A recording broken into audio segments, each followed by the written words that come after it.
Hey buddy, it's Crazy Good Time 4 and welcome back to some more Super Smash Bros. For the 3DS. In the last one, we went through classic mode, of course, because that's what we've been doing. We went through as as Falco, Fox's friend and co-pilot. That was a good episode, you know? Had a lot of fun going through with Falco, seeing the differences between him and Fox. And how much he's kind of changed throughout the games. But in this episode, we're going to be continuing classic mode, going through as our first Pokemon, the actually mascot of the Pokemon series, Pikachu. So yes, the electric rat, or electric mouse, sorry. The electric mouse Pokemon. So, before we head in, let's check out Pikachu's colors. So we have the standard default Pikachu, we know this one, a classic. We have a red, sort of red colored Pikachu, it's a red hat, which resembles one of the possible colors for a nicknamed Pikachu in Pokemon Stadium and its shiny coloration. Its cap is reminiscent of Red's appearance in Pokemon Red and Blue. We have a green sort of color to it. Shut up! Oh my gosh, there's people in New York. Resembles one of the possible colors for a nicknamed Pikachu in Pokemon Stadium. Its headband is reminiscent of Brendan's appearance in Pokemon Emerald. And we have a cyan color, but specifically with the goggles. Its goggles are reminiscent of the swimmer trainer class and Pichu's blue team costume from Super Smash Bros. Melee. We have a yellow one, specifically with the hat itself. Its cap is reminiscent of Ethan's appearance in Pokemon Heart Gold and Soul Silver. We just did that Let's Play, go check it out, that was a good one. We have a blue one, revived from its alternate costumes from the original Smash Bros, as well as its blue costume from Melee. We have a white one, which turns him into a bit of a darker orange, resembles its original shiny coloration. Its headband is reminiscent of the Choice Bandit, which is a held item in the Pokemon games. And finally, purple. I don't know why this is called purple, but it is. Resembles its appearance in Pokemon X and Y and its official artwork for the Pokemon series. Its cap and glasses respectively are reminiscent of Calum's red outdoors cap and white frame glasses from X and Y.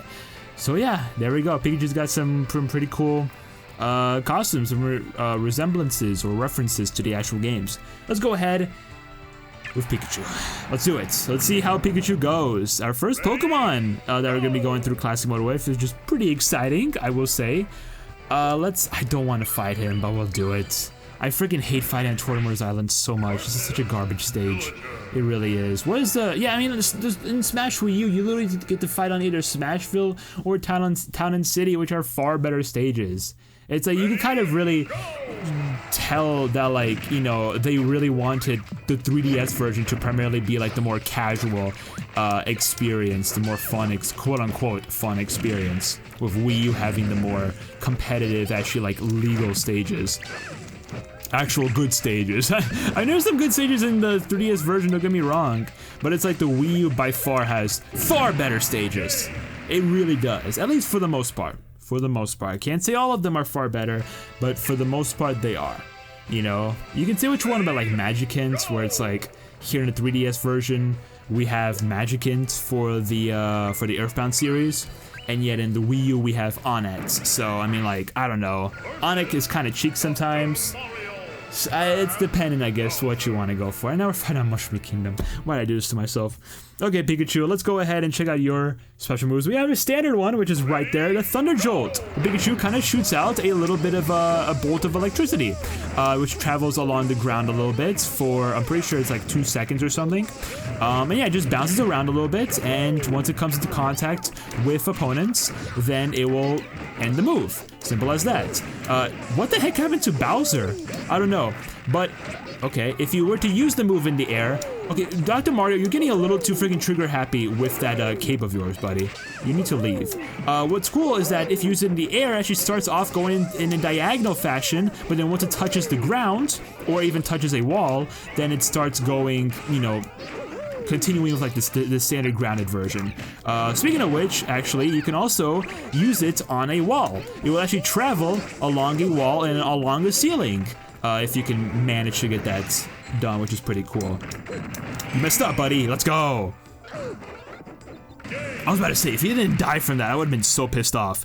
But yeah, so it can travel on any surface, and that's about it. I mean, like, that's simple itself. I mean, the ball itself, does like a decent amount of damage. If you get with the clean hit, whatever that means, it does probably the most damage, and then it does less damage the later of a hit that you get from the move. But yeah, why'd I go for this battle? I don't know. I kind of wanted to go for Kirby, but like I also wanted the trophy, cause yeah. So we're doing that. Hopefully we can get a chance to show off the side special, which this one is called Skull Bash, in which Pikachu crouches and starts charging, and after a little bit, launches himself. This is another one of those moves where it does launch on its own after a while, but you can lessen the charge by, of course, just letting go of the move earlier. So yeah, that's the move. It's a pretty powerful horizontal attacking move that Pikachu has. A lot of damage, a lot of knockback that the move can actually like do on opponents, which is really nice. Hold up. You messed up, buddy. Oh, Obama, you freaking saved him, you scum. Watch this. Wow. Frick, my Pokemon is like actually saving him, which is like pissing me off. Oh, throw that up. Yeah, let me catch it again and throw it up again. Wow. I'm surprised he's living this. Brother, can you like die already? That'd be so great. No shot that back air actually killed me. That's wild. Hold up. I'm trying to forward smash. Okay, fine, I'll nair him. But yeah, I mean, that's about it. It's kind of similar to Green Missile and Angelic Missile, which is like a custom move of Palutena's. And yeah, I mean, when fully charged, it is. Hold on, let's go for.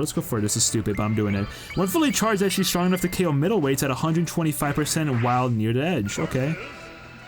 Despite its offensive potential, its ability to cover an impressive amount of horizontal distance, especially when charged. That's true. It can actually be used as a really good horizontal recovery on Pikachu, if you so please. The only problem, not even a problem, it's like it doesn't even happen. If you were to use the move, Pikachu won't be left in a helpless state, so you can actually like, after a little bit, after using the move, you can actually like do stuff with Pikachu. You can go from his side B into his up B, into his standard recovery. So it's very useful. It's a very good move. Skull Bash, very solid. No matter really what Smash game you're playing, unless it's like Smash 64 where the move didn't even exist. Yeah, Skull Bash is very solid. Very strong move for in Pikachu's arsenal. But speaking of good moves, we have the Quick Attack, which is his up B, in which Quick Attack is pretty simple, where he just dashes in a blinding fast direction, and you can choose two directions. You can just do like one direction if you really want, but if you want to make the most out of the move, you do one direction and then hold up, I'm trying to show it off. Ness is being a little stubborn right now. You can do one direction and, hold up, one and then down. Yeah, okay, yeah, you can do two directions with the move, and it's very good if you were to pull it off. Okay, there's no shot. Okay, is it gonna, I knew Flyman was gonna kill me. I can't do anything with freaking Flyman, it's such a busted character. Hold up, one, and I'm gonna go here, get the last one, okay. Hey Ness, guess what? Didn't even like phase. Okay, yeah, yeah, and it can be controlled with the control stick. Very quick recovery that he has in his arsenal. Its speed is very useful for mind games, apparently. Its first dash possesses anti-rebounding priority, which means it will not suffer end lag if it collides with an attack that does not have transcendent priority. So yeah, you can use the move, use Quick Attack, and it won't send you into any end lag if you were to use it properly, of course. And then the second dash apparently has extremely high knockback growth, so you can set up attacks. And one thing about the direction of the move, in order for it to properly work, although the second dash is of course optional, its direction must be at least 30% different than the first dash's direction in order for it to be used. So yeah, you can like kind of go in one direction and then go like a tiny bit to the left or to the right. You have to have it be at least a 30 degree difference. So yeah, there's a little bit to it for it to properly work, but still, very good move. You can do bomb, you can go back and forth, and that's pretty good. That works a lot well. Hold up. Trying to. Oh, I almost just killed myself. That would be bad. Okay, but yeah, that's basically it for Quick Attack. There's nothing really else to it. Yeah, obviously Pikachu turns helpless when used in the air, but that's kind of to be expected. And each dash greatly expands Pikachu's hurt box, so that's something to look out for. But something I also mentioned, or not mentioned, but showed off very briefly in that battle, and a few times throughout the classic mode, is of course his down special, which this one is a classic. It's Thunder.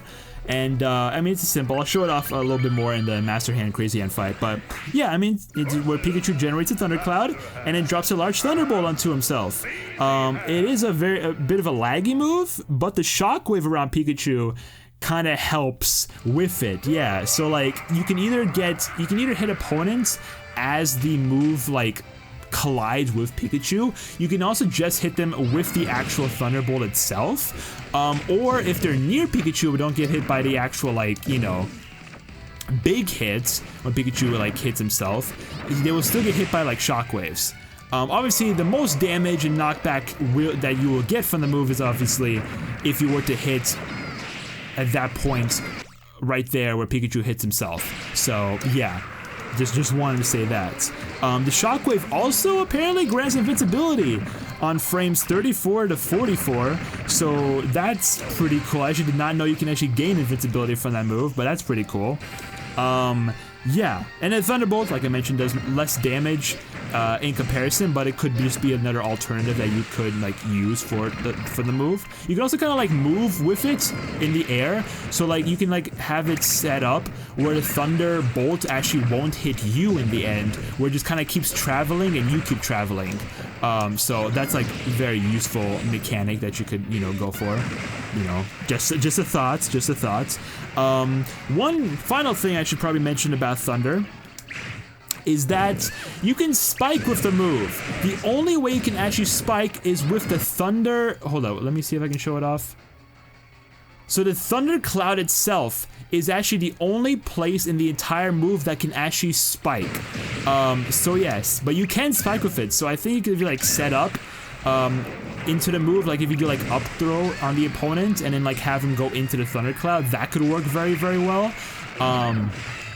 But yeah, it's a very, very solid spiky move that you could go for. Very, very strong. I know it like shoots opponents down if you hit them with the move. So like, yeah, definitely try and go for it if you can, but I know it's a bit like of a difficult spike to go for. Yeah, and apparently the Thundercloud shortens the Thunderbolt's length. Wait, due to the Thundercloud shortening the Thunderbolt's length, however, Thunder Spiking is both very difficult to land and less effective compared to how it was in Brawl. So in Brawl it was a lot easier, sorry, to land the Thunder Spike, but yeah. But it's still more than possible in this game by far. It's just a lot more difficult than it used to be. Yeah, and apparently just a lot less effective too, so. But overall, it's a very good move, very good KO kind of move itself. Let me see if I can like show off. Hold on, let me see if I can show off the Thunder. Ooh, he jumped into it. Oh, it's so hard to do. I think I have to like maybe up smash. Okay. There we go. See how well that works?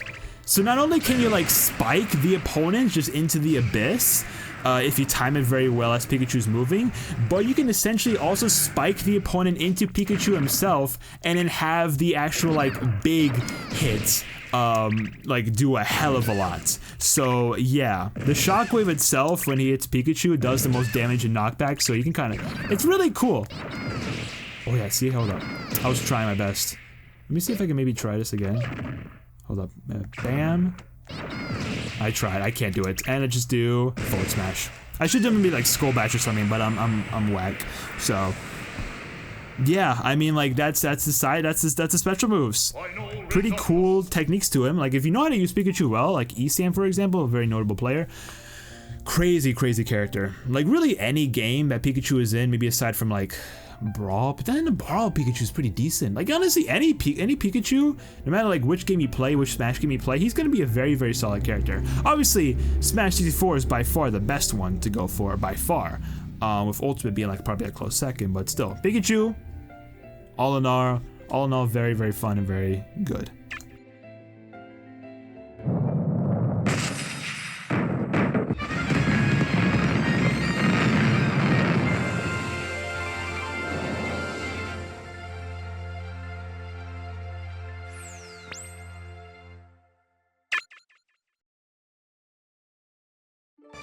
Alright, let's do it. Pikachu in the credits. Actually, I feel like Thunder might be a pretty decent move to use in the credits. Just because of like how much distance it covers. So yeah, I might actually end up doing that. Look at that, that's pretty damn good. Is it gonna be my primary move? Probably not. Because it's just a bit of a slow move, and I have to like kind of time it well. Actually, well, maybe not. It's not bad. It is a little finicky though, I will say that. It is a little bit finicky in like it hitting the proper like places, so yeah. Also, that's kind of an adorable picture. I think it's just like Pikachu and Charizard just like playing around, having a little play day, just like enjoying themselves. Charizard. Wait, what is Charizard doing? Is Charizard giving Pikachu a flower? Or is Charizard like about to like knight him or something with the flower? I don't know. I guess that could kind of be up for interpretation, more than likely. Nice, hit that. Get this little freaking section right here. Nice, we got it. Oh wait, finished. That was pretty quick. But yeah, so yeah, and that's Pikachu. Nothing really else more to say about him. He's a quick, nimble Pokemon that you can pick up and play. He's like, I would say he's kind of has a difficulty curve to him. To use it like extremely properly, yes. To like use it for his full potential, yeah, he does have a little bit of a learning curve to himself. But overall, still a pretty simple character to be able to just like pick up and play. You know, like any new people like coming into Smash, I feel like could go very well using Pikachu. As long as they can like as long as they can quickly like know how to use Quick Attack properly, then it should just be good, right? Pikachu's a pretty simple one to go for. Obviously there are more, you know, there are simpler characters to start off with, like Mario or Kirby, or even like one of the swordsmen like Marth or Ike or something. I'm probably Marth if anything. I feel like Pikachu's still a very, very solid, like, simple character to start things off with. So, like, anyone who's, like, trying to get into Smash, maybe start with Pikachu if you maybe enjoy his playstyle, just, like, enjoy the character itself. One thing I didn't mention real quick is that Pikachu can actually crawl. You can't really see it, but, yeah, Pikachu can crawl backwards and forwards, so... Not many characters can crawl, but some can, Pikachu being one of them, so that's pretty cool. Alright, let's go into training mode real quick, check out his final smash, which, you know, it's the same as it was before. He really is kind of just like the same as he was in Brawl, like the exact same. Maybe some like minor tweaks to like his moves. Obviously his Thunder is like generally a worse move than it was in Brawl, but still, overall the same as he was. So, yeah. Alright, let's go ahead and check out what else there is to check out. We have the taunts. So, the up taunt. Nice little charger move that he has. We have the side taunt. Nice little adorable chant that he has. And finally, the down taunt. Amazing. So cute. Yeah, so Pikachu, he's got good taunts. You know, you can't really flame him for his taunts. He's got some really, really solid ones. And now for the final smash, this one is going to be called Volt Tackle, which specifically is actually a move that Pikachu can't learn himself, but in the main series games, it's the signature move of Pichu. Pichu is the only one that can learn it, but you can give it to Pikachu when you evolve him. So here's Volt Tackle, where he transforms into the Volt, and you can actually control it. You can move around. He kind of follows his little Volt, kind of tackling it. It's a lot easier to control than it was back in Brawl, but still a bit of a difficult move to control nonetheless. Obviously, the ramming into characters will do damage itself, but if you were to hit one of the attack buttons, specifically the A button or like the standard attack button, he will do a more powerful kind of like release kind of attack that does like I think a little bit of extra damage. I'm not sure if it does more than the actual initial like ram itself. It does actually. The discharge itself does a 8 to 19%. So yeah, it does significantly more damage and has more knockback.